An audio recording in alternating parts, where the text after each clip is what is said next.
에 가면은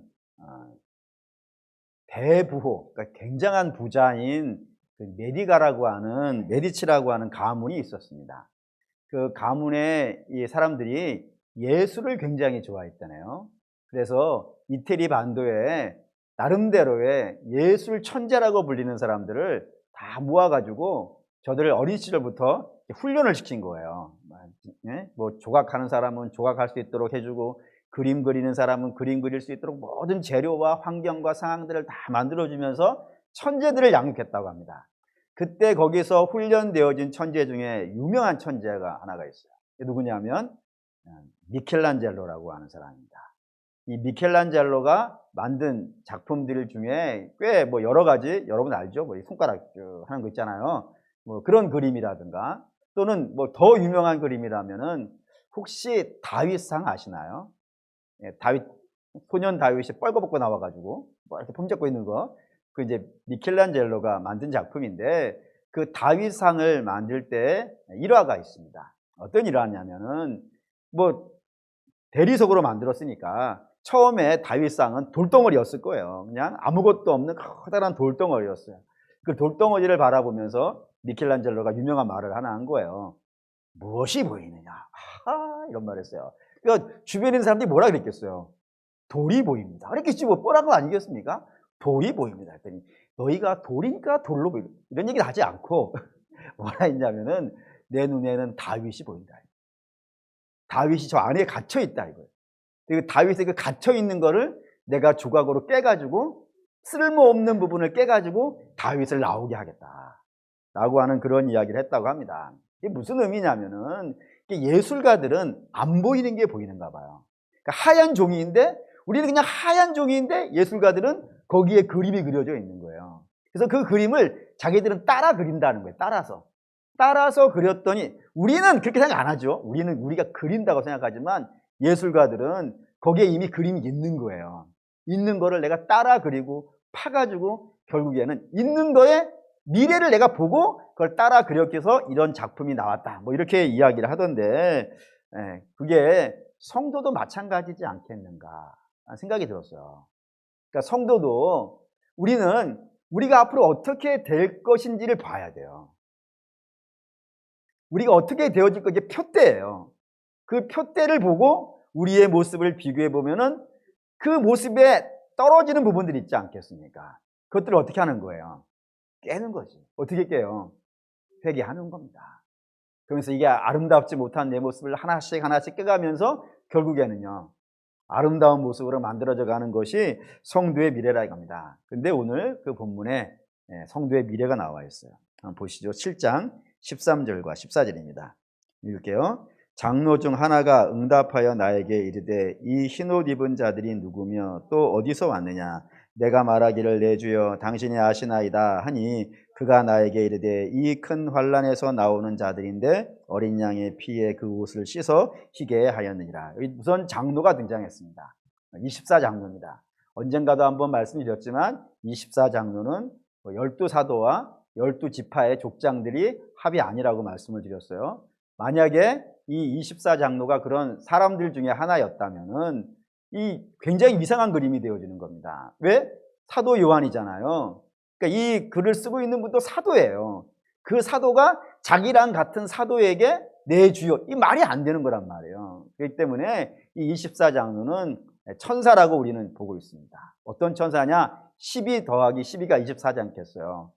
그리고 뭐 완전수들이에요. 그럼 완전수들의 총합이니까 어마어마한 천사 정도로 우리가 이해하고 있습니다. 천사가 이 사도 요한에게 묻는 겁니다.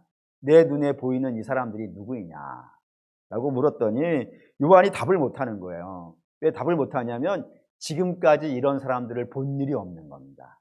이 많은 무리를 본 적도 없고, 이렇게 영광스러운 자들도 본 적이 없어요. 그렇기 때문에 그가 말하기를, 내가 모르겠습니다. 당신이 아십니다. 라고 이야기하는 그 사람들이라 이겁니다. 그러니까 이전까지 사도도 보지 못한 분이에요. 얼마나 영광스럽고 얼마나 대단하면 사도마저 보지 못한 미래의 모습이 된다 이겁니다. 그 모습의 정확한 모습을 보죠. 7장 9절 읽겠습니다. 이 일 후에 내가 보니 각 나라와 족속과 백성과 방언에서 아무도 능히 셀 수 없는 큰 무리가 나와 흰 옷을 입고 손에 종려가지를 들고 보좌 앞과 어린 양 앞에 서서라고 했습니다. 여기 이제 네 가지 모습이 설명하고 있는데 하나씩 보려고 합니다. 우선은 이 일 후에 내가 보니 각 나라와 족속과 백성과 방언에서 나오는 사람들인 거예요. 그러니까 나라와 백성과 뭐 족속이 다 나오는 게 아니고 그들 어마어마한 나라와 족속과 방언이 있는데 그 중에서 나오는 사람이 있더라는 것을 여러분들이 먼저 주목해야 돼요. 그 말의 뜻은 하나님의 구원은 모든 사람이 받는 것이 아닙니다. 구원은 항상 어떤 사람이 받냐면 하나님이 택하신 사람들이 받는다 이겁니다. 하나님이 택하신 사람들.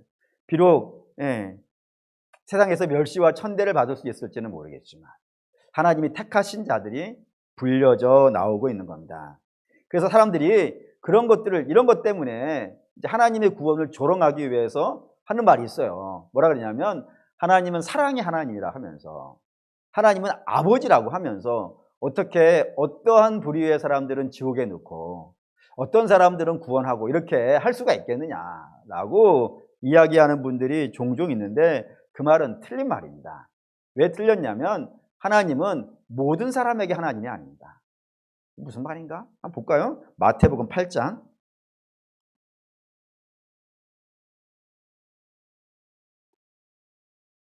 마태복음 8장 11절에서 12절. 물론 하나님은 모든 사람에게 하나님이긴 한데 모든 사람에게 아버지는 아니라는 말입니다. 8장 11절에서 12절. 8장 11절 12절 읽겠습니다. 또 너희에게 이르노니 동서로부터 많은 사람이 이르러 아브라함과 이삭과 야곱과 함께 천국에 앉으려니와 그 나라의 본 자손들은 바깥 어두운 데에서 쫓겨나 거기서 울며 이를 갈게 되리라. 울며 이를 가는 사람들이 있다 이거예요. 그러니까 모든 사람이 구원의 대상은 아닙니다. 구원은 항상 하나님이 택한 자가 받는 거예요. 좀 더 볼까요? 똑같은 얘기가 또 하나 있어요. 많이 나와요. 13장 마태복음 13장 40절에서 42절. 13장 40절에서 42절 읽겠습니다. 그런즉 가라지를 거두어 불에 사르는 것 같이 세상 끝에도 그러하리라. 인자가 그 천사들을 보내리니 그들이 그 나라에서 모든 넘어지게 하는 것과 또 불법을 행하는 자들을 거두어내고 또 풀무불에 던져 이르니 거기서 울며 이를 갈게 되리라. 울며 이를 가는 자들이 있어요. 반면에 그 모든 백성들, 더 나은 사람은 아니지만 하나님께서 택하신 자들은 그 모든 족속과 방언과 열방과 민족 중에서 나와서 하나님의 영광의 나라에 들어가는 찬송 부르는 사람들이 있고 바깥 어두운 데서 일을 가는 사람들이 있더라 이겁니다. 이런 거로 봤을 때 하나님은 물론 모든 피조물에 하나님은 틀림이 없지만 그 아버지 되심은 모든 사람에게는 아닌 것 같아요. 어떤 사람은 일을 가는 사람이 있게 되어지고 어떤 사람은 그 영광의 찬송을 부르는 사람들이 있다 이겁니다. 그런 것이 구원의 특징이에요. 또 하나는 아무도 능히 셀 수 없는 큰 무리라는 표현이 있는데 이거 두 가지로 나눠서 봐야 됩니다. 우선은 셀 수 없다라는 표현을 여러분 좀 이해해 주셨으면 좋겠어요. 이 셀 수 없다는 표현은 어떤 의미냐면 하나님의 주권을 상징하는 거예요. 어떻게 주권이 되느냐? 성경에는 사람의 수를 세는 이야기들이 몇 군데가 나옵니다. 그 중에 가장 대표적인 것이 어디냐면 민수기에 나옵니다. 민수기에 2번 나옵니다. 그리고 또 한 번은 사무엘 하에 1번 나옵니다. 근데 이게 달라요. 어떻게 다르냐면 민수기에 나오는 2번의 사람의 백성들의 수를 계수하는 것은 전부 다 하나님이 명령해서 세요. 하나님이 명령하시니까 세요. 근데 사무엘 하에는 다윗이 백성들을 셀라 한단 말이에요. 근데 그걸 하나님이 진노하신단 말입니다. 왜 진노하시는 거예요? 감히 일개 왕이 어떻게 하나님의 구원의 백성을 세느냐 이거예요. 다시 말해서 백성들의 수를 세는 권한은 사람에게 있지 않은 겁니다. 항상 누구에게만 있냐면 하나님에게만 있어요. 하나님이 세시는 것이고 하나님이 세라 그러면 세는 것이지 하나님이 세지 말라고 하는데 세는 사람은요 없는 겁니다. 그렇기 때문에 세는 주권은 오직 하나님께만 있다는 사실을 상징하기 위해서 셀 수 없는 큰 물이라고 하고 또 하나는 이 수가 말이죠 결코 적지 않다는 표현을 하고 싶은 거라 이겁니다. 근데 이거 여러분 조심하셔야 되는 게, 이 적지 않다는 거는 수의 개념이 아니고 양의 개념이잖아요. 근데 양은 보는 관점에 따라서 어떻게 보면 많고요, 어떻게 보면 적어요. 예를 든다면은 전주가 기독교인의 퍼센테이지가 뭐 이게 맞는지 안 맞는지는 모르겠지만 통계청이 저에게 은밀한 중에 알려준 그런 지수는 35%입니다. 많은가요, 적은가요? 예를 들어 뭐 제가 알고 있는 바에 의하면 울산은 인구 100만이 사는 도시예요. 그 100만이 사는 도시에 기독교인은 5%예요. 5%면 5만 명이죠. 거기에 비해서 전주가 35%면은 많은 거예요, 적은 거예요? 물론 여러분 이렇게 보시면 헷갈리시면 이렇게 보시면 돼요. 35%가 전주 인구의 35%가 신자이면은 65%는요 불신자잖아요. 그럼 많은 거예요, 적은 거예요? 적죠? 그런데 다른 도시에 비하면 많은 거예요, 적은 거예요? 많은 거예요? 이게 어떻게 정할 수가 없어요. 그렇잖아요. 뭐 아브라함 때부터 구원의 역사가 시작되어지니까 아브라함 때부터 지금까지 하나님이 택하신 수가 많겠어요, 적겠어요? 앞으로도 있지 않습니까? 언제 끝날지는 하나님만 아시니까 그때까지 구원받는 수요는 많겠어요, 적겠어요? 근데 전체 이 땅에 살았던 사람들에 비해서는요 적어요. 현격하게 적어요. 어떻게 보면 많기도 하고 어떻게 보면 적기도 한 참 애매한 수예요. 근데 이렇게 애매하다고 밖에 말씀드릴 수밖에 없어요. 왜냐하면 이 주권을 하나님만이 가지고 계시니까. 하나님은 정확히 아시겠죠. 몇 명을 구원하시려고 하시는지. 하지만 우리는 모른다 이겁니다. 근데 단지 우리가 알고 있는 거는 하나님의 구원은 충만하다는 거예요. 하나님이 구원하시기로 작정한 수는요 그게 얼마가 되든지 하나님은 구원해 내실 것이니까. 그러니까 우리는 이 아무도 셀 수 없는 큰 무리하는 수를 하나님이 주권을 가지고 하나님이 구원하시는데 그 구원하는 자는 결코 충만함에 부족함이 생기지 않고 완벽하고 충만할 거라는 의미로 그런 개념으로 여러분들이 이 수를 이해해 주시면 되겠습니다. 어쨌든 이게 이제 전제예요. 정말 오늘 제가 여러분에게 드려야 되는 건 지금부터입니다. 이 민족과 백성과 방언 중에 나오는 허다한 무리들, 그들이 어떤 모습을 가지고 있냐면 두 가지 모습이라는 겁니다. 하나는 종려나무 가지를 들고 있고 또 하나는 흰옷을 입고 있다는 이 표현을 여러분들이 이제 이해하셔야 되고 이 표현이 이제 우리가 앞으로 봐야 되는 모습이 되어진다 이겁니다. 우선 하나씩 볼게요. 종려나무입니다. 종려나무 하면은 아마 여기 계시는 모든 분들은 기본적으로 떠오르는 생각이 두 가지가 있을 거예요. 첫째, 뭘까요? 예수님이 예루살렘 입성하실 때 백성들이 막 흔들었던 나무가 종려나무 가지예요. 그리고 또 하나가 있어요. 이거 또 아시는데 말이 바뀌어가지고 모른 척 하고 있는 거예요. 하나 또 알고 있는 게 뭐냐면 가나안을 뭐라고 부르죠? 젖과 꿀이 흐르는 땅인데 그 꿀이 뭘까요? 예, 그 꿀은 뭐 아카시아 꿀, 밤꿀, 뭐 석청 이런 거 아닙니다. 이 꿀이라고 하는 것은 대추야자 열매, 종려나무 가지 열매예요. 그거를 다리는 겁니다. 다리면 뭐가 되겠어요? 조청이 됩니다. 조청 쏘는 거 말고 조청인가? 조청이에요? 청? 조청이에요. 조청. 그거를 꿀이라고 해요. 오직이 달아요. 오직이 단 그걸 꿀이라 그런다 이겁니다. 그러니까 그때의 나무가 이 종려나무예요. 근데 여기까지는 아시는 거고 모르는 게 하나가 있어요. 모르는 게 뭐냐면 이건 저만 알고 있어요. 저만 알고 있다고 교만한 건가? 저랑 같이 공부하신 분들은 알고 있어요. 왜냐하면 이게 종려나무의 학명이 있습니다. 학명이 되게 어려워요. 이 어려운 걸 제가 한번 읽어보려고 합니다. 오늘 하루 종일 연습했어요. 뭐냐면 피닉스, 여기서 어려워요. 닥티리피라, 닥티리피라 이렇게 읽어요. 피닉스 닥티리피라. 닥티리피라는 뭔 말인지 모르겠어요. 제가 알고 있는 말은 피닉스입니다. 피닉스는 뭐죠? 불사조예요. 불사조. 불사조는 불이 나오는 새가 아니에요. 불사조는 죽지 않는 새예요. 전설의 새예요. 이게 어떻게 해서 죽지 않냐면 이런 식이래요. 새가 자기가 죽을 때가 되어지면 몸에서 불이 확 난다는 거예요. 그러면 이제 다 죄가 되지 않습니까? 재가 되면은 그 잿더미에서 알이 하나가 나오는 거예요. 그래서 그 알이 다시 그 새가 되어지는 그런 개념에서 이 불사조라고 불리는 그런 새의 이름을 이 종려나무의 학명으로 쓰고 있다는 게 굉장히 재밌지 않습니까? 전설의 새를 눈앞에 있는 종려나무의 이름으로 쓰고 있다는 게 굉장히 재밌어요. 왜 그렇게 피닉스라고 하는 불사조의 이름으로 종려나무 가지를 설명하냐면 이런 겁니다. 종려나무가 있어요. 이거를 자르는 겁니다. 잘라요. 밑둥까지 잘라요. 그러면 이제 밑둥만 남아요. 가지도 없고 밑둥만 남아요. 그 밑둥에다가 불을 붙이는 겁니다. 불을 붙이면 타겠죠? 네? 자른 것만으로도 죽은 것인데 그 잘린 나무 밑둥에다가 불을 질러놨으니까 어떻게 되겠어요? 얘는 완전히 죽은 거 아니에요. 재가 된 거야 아니에요. 근데 그 재 위에서 싹이 나와요. 신기하지 않습니까? 그 재 위에서 새로운 싹이 나와가지고 다시 자라는 거예요.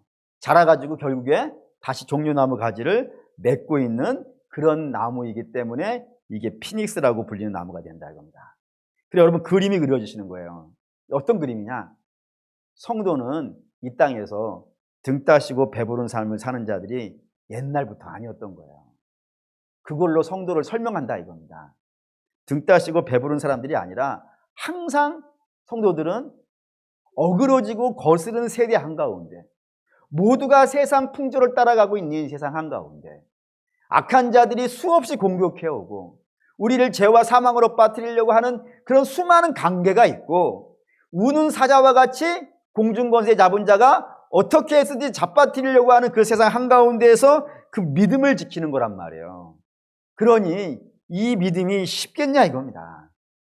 마치 밑둥까지 잘려나간 종려나무가 같고 그리고 거기에 불붙을 만한 일들이 수도 없이 이런 곳이 벌어지고 있는 그런 세상 한가운데에서 성도가 신앙생활을 해가고 있는 거예요. 그런데 그렇게 하고 있지만 죽는다 안 죽는다? 안 죽는다 이거예요. 어떻게 해서 안 죽을까요? 그게 이제 출애굽기 3장입니다. 출애굽기 3장. 출애굽기 3장. 제가 어마어마하게 좋아하는 출애굽기 3장. 하나님께서 모세에게 나타나시는 떨기나무 불꽃 가운데서 나타나시는 그 장면이 이 문제를 해결해 줄 수 있는 절호의 답이 되어죠. 1절에서 8절까지입니다. 출애굽기 3장 1절에서 8절 읽을게요. 모세가 그의 장인 미디안 제사장 이드로의 양 떼를 치더니 그 떼를 광 서쪽으로 인도하여 하나님의 산 호렙에 이름에 여호와의 사자가 떨기나무 가운데서부터 나오는 불꽃 안에서 그에게 나타나시니라. 그가 보니 떨기나무에 불이 붙었으나 그 떨기나무가 사라지지 아니하는지라. 이에 모세가 이르되 내가 돌이켜 가서 이 큰 광경을 보리라. 떨기나무가 어찌하여 타지 아니하는고 하니 그때에 여호와께서 그가 보려고 돌이켜 오는 것을 보신지라. 하나님이 떨기나무 가운데에서 그를 불러 이르시되 모세야 모세야 하시매 그가 이르되 내가 여기 있나이다. 하나님이 이르시되 이리로 가까이 오지 말라. 내가 선 곳은 거룩한 땅이니 내 발에서 신을 벗으라. 또 이르시되 나는 내 조상의 하나님이니 아브라함의 하나님 이삭의 하나님 야곱의 하나님이라. 모세가 하나님 배웁기를 두려워하여 얼굴을 가리매 여호와께서 이르시되 내가 애굽에 있는 내 백성의 고통을 분명히 보고 그들의 감독자로 말미암아 부르짖음을 듣고 그 큰 근심을 알고 내가 내려가서 그들을 애굽인의 손에서 건져내고 그들을 그 땅에서 인도하여 아름답고 광대한 땅 젖과 꿀이 흐르는 땅 곧 가나안 족속, 헷 족속, 아모리 족속, 브리스 족속, 히위 족속, 여부스 족속의 지방에 데려가라 하노라. 야, 이 유명한 장면입니다. 모세가 미디안 광야에서 양을 치고 있었어요. 그때 광야를 지나가면 늘 보는, 자주 보는 나무가 하나가 있는데 그게 떨기나무입니다. 학명으로는 스네라고 불리는 그런 나무예요. 근데 이 나무는 알려진 바에 의하면 굉장히 약한 나무라. 한낮에 뜨거운 햇빛이 직사광선으로 그 나무에 비치면 나무가 누가 불을 붙이지 않았는데도 불구하고 자연 발화를 해버리는 거예요. 약해가지고. 그래서 모세는 이 길을 지나가면서 매일 본 건 아니겠지만 자주 40년을 여기서 했으니까 꽤 많은 나무들이 그 자연 발화로 인해서 확 붙었다가 소멸되어지고 사라지는 것을 봤을 거라 이거예요. 그런데 이번에는 특이한 일이 발생된 겁니다. 분명히 약한 나무에 불이 붙었는데 이 나무가요 사라지지 않고 있는 거예요. 그래서 이게 신기하다 싶어가지고 이게 무슨 장면이냐. 분명히 사라져야 되는데 이 시간쯤 지나면 사라져서 없어져야 되는 나무가 아직까지도 타고 있으니 이 놀라운 장면을 내가 보리라고 가까이 갔더니 그 나무에 왜 불이 붙지 않는 이유를 알았다 이거예요. 어떻게 해서요? 하나님이 그 불꽃 안에 계시더라 이겁니다. 그걸 주께서 설명하시는 거예요. 뭐라고 설명하냐면 이 스네는 이스라엘을 상징하는 나무가 있는 거예요. 이 떨기나무는 너무 약한 나무. 근데 거기에 불이 붙었어요. 어떤 불이냐? 바로의 학정이라 이겁니다. 그래서 바로는 왕이고 이스라엘은 노예니까 이 왕이 백성들을 죽이려고, 노예를 죽이려고 작정을 했다니까요. 그것도 한 번이 아니라 3번에 걸쳐서 멸절시키려고 작정을 했다니까요. 그러면 당연히 이 족속들은 망하고 없어져 사라져야 됨에도 불구하고 망하더라 안 망하더라? 안 망하더라 이거예요. 망하기는커녕 오히려 더 늘어나더라 이거예요. 어떻게 해서 그렇게 늘어나는 일이 발생이 되어졌냐면 하나님이 그들과 함께 하시더라 이거예요. 하나님이 그들과 함께 하시니까 분명히 사라져 없어져야 되는 백성이 사라져 없어지지 아니하고 오히려 그 불 속에서도 더 강성해지는 역사가 있더라 이겁니다. 종려나무 마찬가지라 이거예요. 종려나무도 떨기나무와 마찬가지로 이스라엘의 상징목이에요. 이스라엘의 상징목이 5개가 있습니다. 종려나무, 그리고 앞에 본 떨기나무, 또 뭐 있겠어요? 무화과나무, 또 뭐 있겠어요? 사과나무? 아닙니다. 포도나무, 그리고 감람나무, 올리브나무, 이 5개가 이스라엘의 상징목들이에요. 5개를 쓰는 이유는 5개의 상징이 다 달라서 그래요. 나중에 그 5개의 상징들, 떨기나무는 아까 했어요. 약하다는 걸 상징하는 거예요. 그리고 종려나무는요, 승리예요. 승리예요. 불 속을 뚫고 나와서 승리하는 거예요. 그러니 불이라고 하는 것이 항상 붙어 다녀요. 종려나무는. 불은 적이에요. 이 적이 어마어마한 겁니다. 큰 승리는 언제 큰 승리를 얻는 거예요? 제가 유치원생하고 싸워서 이겼다 그러면은요, 승리했습니다! 라고 하면 뭐라 그러시겠어요? 올해 목사라고. 이런 자리 하겠습니까? 그런데 제가, 우리 아는 사람으로 합시다. 이만기를 넘긴 거예요. 강호동이를 넘긴 거예요. 그렇죠. 이게 정상인 거예요. 네? 큰 싸움에서 이겨야, 큰 싸움에 이겨서야 그 승리가 더 영광스러워요. 근데 하나님, 어떤 하나님이시냐면 우리가 앞으로 뭐 신앙생활을 하든 뭐를 해가든 간에 수없이 어려운 문제들을 만날 거예요. 그 문제들 중에는 우리가 웃으면서 넘길 수 있는 만한 문제도 있어요. 그냥 별것도 아닌 거야 하고 치부할 수 있는 것도 있어요. 하지만 지금까지도 여러분이 신앙생활 해보셔서 아시겠지만 어마어마하게 힘든 것도 있어요. 내 존재 자체가 막 무너지는 것처럼 그렇게 쓰러질 만한 것도 있어요. 그런데도 불구하고 저와 여러분이 여기 있는 건 어떤 의미겠어요? 이겨온 거예요. 어떻게 이겨온 거예요? 하나님이 우리와 함께 하셔서 이겨온 거예요. 그러니 사랑하는 믿음의 성도 여러분, 신앙이라는 것은 그 연수를 가볍게 볼 수 없어요.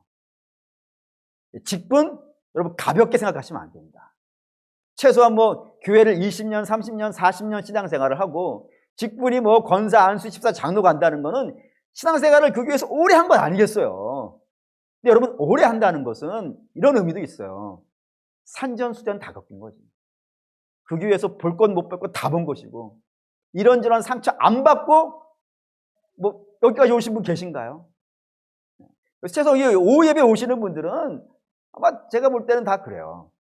수많은 고통과 아픔과 눈물과 억울함과 속상함 그런 것들을 다 빚어내가지고 하나님께 기도한 사람들 아니겠습니까? 하나님 도와주십시오. 하나님 죽겠습니다. 하나님 좀 견뎌내야 되는데 못 견디겠습니다. 뭐 이런 거 기도하면서 하나님께 온 거 아니겠어요? 근데 그 하나님이 그들을 놓아버리셨다면요. 여기 없겠지. 여기 없었을 거예요. 근데 하나님 우리를 지금 붙잡고 그 고비를 넘겨왔더니 이제는 돌아보니까 그때가 그게 별것 아닌 것 같지만 그때를 지나갈 때는 죽을 만한 것 아니었겠어요. 근데 하나님이 그걸 붙잡고 오셨단 말이에요. 그래서 지금 이렇게 믿음이 자라고 열매를 맺고 한다 이겁니다. 그리고 사랑하는 믿음의 성도 여러분, 우리가 이겨오는 것 하나님의 은혜인 줄 믿습니다. 근데 이긴 걸로 하나님이 끝내시지 않는 거예요. 반드시 그 열매까지도 하나님께서 만들어내신다 이겁니다. 그렇기 때문에 성도는 이 하나님을 믿고 이 길을 가고 있는 거예요. 그게 종려나무. 불 속에서도 새싹을 틔우고 결국에는 자라 열매를 맺고 있는 승리의 나무의 상징인데, 그거를 지금 누가 들고 나오고 있다고요? 이 구원에서 나오는 자들이 들고 있다 이거예요. 두 번째는 흰옷을 입었어요. 근데 이 흰옷, 우리 지난주에 뭐 흰옷 이런 거룩함 이런 얘기 쭉 청년부 헌신 예배 때 말씀드렸어요. 근데 이 흰옷의 정체 좀 더 볼게요. 7장 14절. 요한계시록 7장 14절. 7장 14절 읽겠습니다. 내가 말하기를 내 주여 당신이 아시나이다 하니 그가 나에게 이르되 이는 큰 환난에서 나오는 자들인데 어린 양의 피에서 그 옷을 씻어 쉬게 하였느니라. 이들이 흰옷 입고 나오는데 어디서 나오고 있다고요? 큰 환난에서 나오고 있다는 겁니다. 이걸 여러분들이 주목해 주셔야 된다 이겁니다. 시중에 굴러다니는 요한계시록 해석들이 여러 가지가 있어요. 그 중에 잘못된 게 굉장히 많거든요. 그 잘못된 것 중에 하나가 휴거입니다. 휴거를 대부분 이렇게 알고 있을 거예요. 7년 대환란이 있을 거예요. 근데 그 7년 대환란이 일어나기 직전에 휴거가 일어나는 거라고. 그 말인즉슨 휴거되는 사람은 큰 환란을 만난다, 안 만난다? 안 만난다는 거예요. 근데 오늘 성경은 뭐라 그랬어요? 큰 환란에서 나온다고요. 그러니까 안 맞는 거예요, 지금. 근데 우리는 왜 그러냐면은 사람은 누구나 다 동일한 마음이 있어요. 환란 안 좋아하지. 누가 환란을 좋아해요? 저도 환란 싫어해요. 환란 한번 겪고 나면은 몸무게 5-6kg씩 빠져요. 그래서 막 어디 아프냐고 뭐 그런 얘기 종종 들어요. 거쳐오면 그렇게 되어져. 안 그런 사람 없어요. 그러니까 환란을 좋아하는 사람은 없단 말입니다. 그래서 피하고 싶어. 웬만하면 환란을 안 만났으면 좋겠어. 그냥 제 마음도 그래요. 그냥 웃으면서 편하게 놀면서 소풍 온 듯이 즐겁게 먹고 마시고 뒤집어 놀다가 갔으면 좋겠어요. 여러분 안 그래요? 다 그러지? 피하고 싶은 마음이 있기 때문에 이런 이상한 말들을 만들어내요. 하지만 하나님은 그렇게 하시지 않는다 이겁니다. 하나님 어떻게 하시냐면 성도들을 때로 불 속에 넣으세요.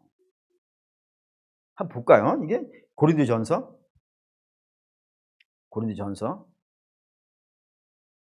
3장 10절에서 15절입니다. 3장 10절에서 15절 읽겠습니다. 내게 주신 하나님의 은혜를 따라 내가 지혜로운 건축자와 같이 터를 닦아 두매 다른 이가 그 위에 세우나 그러나 각각 어떻게 그 위에 세울까를 조심할지니라. 이 닦아둔 것 외에 능히 다른 터를 닦아둘 자가 없으니 이 터는 곧 예수 그리스도라. 만일 누구든지 금이나 은이나 보석이나 나무나 풀이나 집으로 그 위에 터 세우면 각 사람의 공적이 나타날 터인데 그날의 공적을 밝히리니 이는 불로 나타내고 그 불이 각 사람의 공적이 어떠한 것을 시험할 것이라. 만일 누구든지 그 위에 세운 공적이 그대로 있으면 상을 받고 누구든지 그 공적이 불타면 해를 받으리니 그러나 사역자는 구원을 받되 불 가운데에서 받는 것 같으리라. 이 뭔 말이냐면 이런 얘기입니다. 고린도 교회는 참 장점이 많은 교회였어요. 근데 장점이 많은 것만큼 단점도 굉장히 큰 게 있었는데 그 단점이 뭐였냐면 사람 중심으로 모이는 거였어요. 어떤 사람은 나는 바울 파라, 나는 베드로 파라, 나는 아볼로 파라, 나는 그리스도 파라 하면서 파 중심으로 모여가지고 서로 싸우는 겁니다. 근데 사도 바울이 이제 그 이야기를 듣고 편지를 쓴 게 고린도전서예요. 거기 이렇게 쓰는 겁니다. 야, 바울이 너희를 위해 죽었냐? 왜 바울 때문에 싸우냐?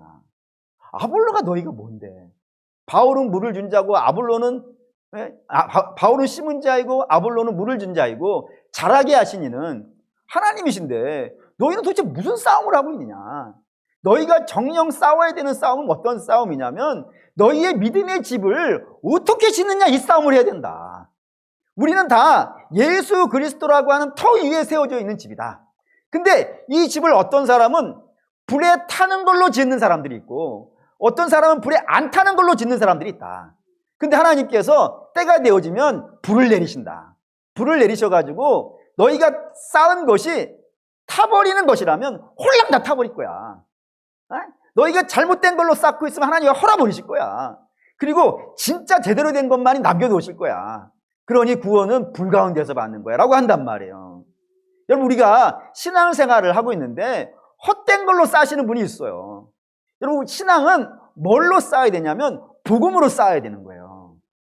근데 복음이 아니라 욕심으로 쌓는 분들이 있어요. 예수를 믿으면 뭐가 된다더라, 뭐 건강한다더라. 안 건강하면 어떻게 할 거예요? 아픈데, 믿음으로 따진다면 저는 한 200살은 살아야 될 것 같아. 여러분들은 몇 살 살아야 되는 거예요? 믿음으로 말한다면 저는 이재용 씨가 저한테 돈 좀 빌려달라 해야 돼. 여러분, 믿음으로 산다면 저는 한 박사긴 한 1000개는 있어야 될 것 같아.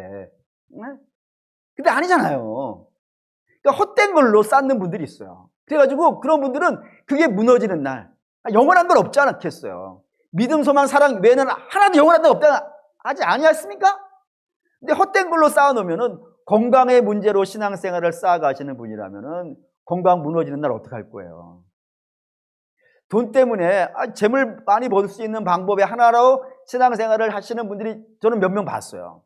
저한테 아예 직접 이렇게 얘기하신 분도 있어요. 제가 이 교회를 나오는 이유는 제 사업 파트너가 여기 있어서 그렇습니다. 제가 직접 들은 거는 뭐 제가 본 건 아니지만 뭐 이게 들은 거예요. 이건 이 교회를 나오는 이유는 이 교회 대통령이 다니기 때문입니다. 이렇게 다니는 분도 있어요. 근데 그거 무너지는 날 어떻게 할 거예요? 하나님 무너뜨린다니까요. 그거로 싸우면 안 되는 거예요. 그거로 싸우면 망하는 건데, 그거를 하나님이 내버려 두신다면 하나님은 사랑이 하나님이 아닌 거예요. 하나님은 때시시때때로 우리에게 연단이라는 걸 하세요. 너 제대로 쌓고 있냐? 잘못된 걸 하나님이 허락 모르시는 거예요. 그걸 하나님이 안 허러시면은 우리는 그게 진짜인 줄 알고 계속 그 위에 쌓아간단 말이에요. 근데 그건 방치지. 하나님이 내리는 심판 중에 가장 무서운 심판은 육이라고 되어져 있어요. 내버려 두는 거예요, 그냥. 뭐 쌓든 말든 관심 안 갖고 내버려 두는 거예요. 그러면 자기는 그게 맞다라고 계속 쌓다가 결국엔 회개할 기회도 만나지 못하고 죽는 건 아니에요. 근데 하나님은 우리를 정말로 사랑하신다면은 우리를 회개할 수 있는 기회를 자꾸 주세요. 근데 주로 회개는 언제 하던가요?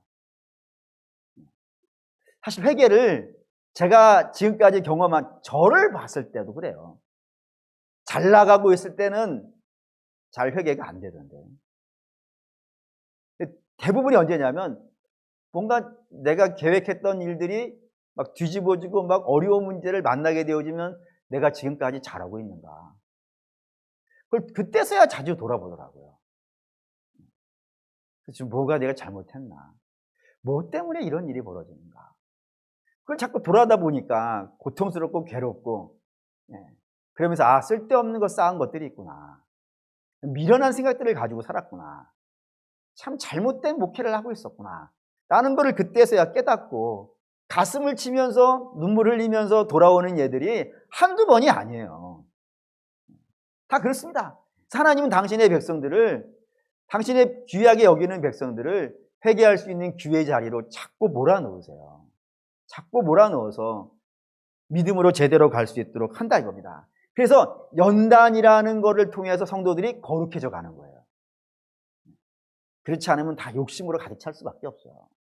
하나님 그렇게 하신다 이겁니다. 그래서 그 연단을 거치면서 불 속에, 풀물 속에 들어갔다 나왔다 하면서 그곳이 거룩해지고 깨끗해지고 아름다운 성도가 되어준다는 건 그렇다 이겁니다.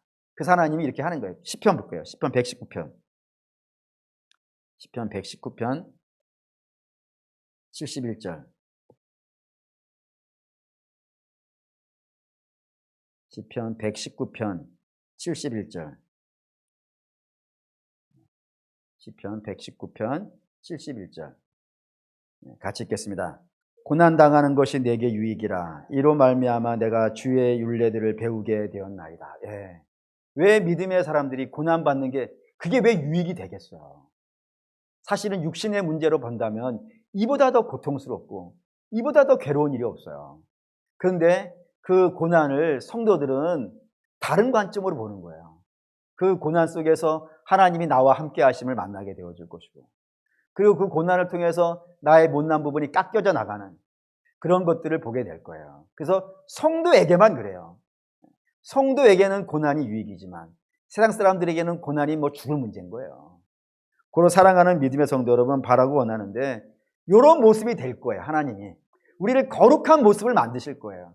근데 그 거룩한 모습을 어떠한 과정을 통해서 만들어내냐면 적들과 싸우는 것을 통하여서, 그거를 통해서 막 기도하는 것을 통해 하나님이 우리와 함께 하시는 그 승리의 기쁨을 누리게 하면서 바꿔가시는 것이 하나가 있고, 또 하나는 불 속에서 연단시키면서 거룩하게 만들어가는 이 방법이 있다 이겁니다.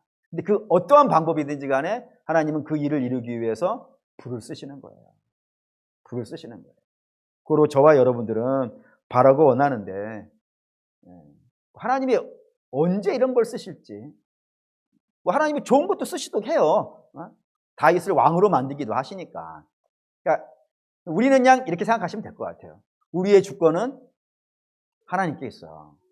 하나님이 좀 쉬운 길을 가게 하시면은 감사하면서 가십시오. 반면에 좀 어떤 분에게 힘든 길을 허락하셨다면 그걸 원망하거나 불평하지 마시고 그 가운데에서 하나님과 함께 하심을 경험하길 바랍니다. 그리고 그 어려운 과정 속에 기도하셔서 회개하시고, 그래서 혹시 못난 부분들이 그 중에 발견되어지면 회개해서 깨트려 버리시고 조금씩 조금씩 거룩한 모습으로 나아가는 그런 발판이 되어지면 좋겠습니다. 그러면 그 끝에 종려나무 가지를 들고 흰옷 입은 큰 하늘나라에서 나오는 어마어마하게 멋있는 성도, 그게 저와 여러분의 내일의 미래예요. 그러니 그렇게 될 거니까 하나님 우리를 그렇게 해주신다고 그러니 우리는 오늘 그냥 일일이 만보 이렇게 살까? 하나님 이게 하신다며? 이러면 안 되죠. 왜냐하면 그러면 하나님이 이제 몽둥이 들고 뛰어오시는 거예요. 내가 어떻게 하려고 그러는데. 그러니까 지혜로운 사람은 어떻게 하는 거예요? 하나님 뜻대로 순종하면서 하나님 인도하시는 방향으로 한 걸음씩 가는 겁니다. 그렇게 가면서 결국에는 우리의 모난 부분 다 깎여 나가고 다윗상처럼 멋있는 상이 쫙 나타나게 될 겁니다. 성도는 그런 삶을 사는 겁니다. 그리고 천국 가는 거예요. 이 땅을 그냥 욕심으로 살다가 천국만 달랑가는 그런 성도 아닙니다. 지금부터 하나님께서 만들어 가신 걸 하나하나에 순응하시면서 거룩한, 하나님 함께 하시는 고난 속에서 거룩해지는 그런 저와 여러분 되시기를 주의 이름으로 축원합니다. 아멘. 기도하겠습니다.